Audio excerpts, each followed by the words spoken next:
शिरोळ तालुक्यातील घोसरवाड परिसरात सुरू असलेल्या जुगार अड्ड्यावर कुरुंदवाड पोलिसांनी धाड टाकून 5 जणांना ताब्यात घेतले। या कारवाईत रोख रक्कम व 4 मोटरसायकली असा एकूण 2,84,760 रुपयांचा मुद्देमाल जप्त करण्यात आला। पोलिसांनी दिलेल्या माहितीनुसार घोसरवाड दत्तवाड मार्गावरील प्रताप मोहिते यांच्या शेतात झाडाखाली काही जण 3 पत्तीचा जुगार खेळत असल्याची माहिती मिळाली होती।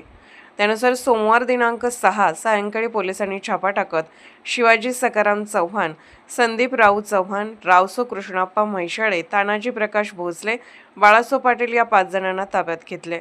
कारवाई दरम्यान रोख 4,660 रुपये, पत्त्याचे पान व वेगवेगळ्या कंपनीच्या 4 मोटरसायकली असा एकूण 2,84,760 रुपयांचा मुद्देमाल जप्त करण्यात आला। या प्रकरणी महाराष्ट्र जुगारबंदी कायद्यानुसार कुरुंदवाड पोलीस ठाण्यात गुन्हा दाखल करण्यात आला आहे। अधिक तपास कुरुंदवाड पोलीस करत आहेत। अशाच अपडेट्ससाठी SP न्यूज चॅनलला लाईक करा, शेअर करा आणि सबस्क्राईब करा।